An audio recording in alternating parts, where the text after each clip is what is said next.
আমরা এখন দাঁড়িয়ে আছি একটা নির্জন আইল্যান্ডে যেটা মাঝ সমুদ্রে অবস্থিত, আর আমরা এখানে আগামী 7টা দিন কাটাতে চলেছি। আর আমাদের বোটটাই মাত্র চলে গেল, ওটা করেই আমরা ফিরে যাব আমরা এসব কেন করছি? মজা করার জন্য। এখানে প্রাকৃতিক সৌন্দর্যের অস্তিত্ব থাকলেও গত 250 বছর ধরে এখানে কোনো জনমানবের অস্তিত্ব নেই। কিন্তু পরের 7টা দিন আমরা এখানে কাটাবো, আর 4 ঘন্টার মধ্যে কিন্তু অন্ধকার হয়ে যাবে। এখানে খুব গরম, এক্ষুনি আমাদেরকে শেল্টার বানাতে হবে। আচ্ছা, আমরা এখানে তো ক্যাম্প করতে পারি, জায়গাটা বেশ সুন্দর লাগছে।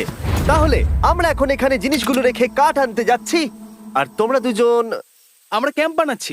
হ্যাঁ, ঠিক আছে, তাই করো। চলো শ্যান, চলো চ্যান্ডেলার।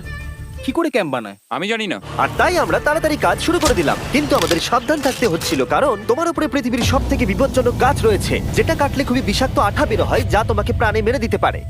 তাহলে আমরা এখানে কেন দাঁড়িয়ে আছি? আর ওদিকে নোলান আর ম্যাক আগুন জ্বালানোর জায়গা তৈরি করছিল। দেখো কত সুন্দর আগুন তৈরি করেছি আমরা। এখানে তো আগুন জ্বলছে না। না মানে এটাতে ভালো আগুন চালানো যাবে। আর সেন আমাদের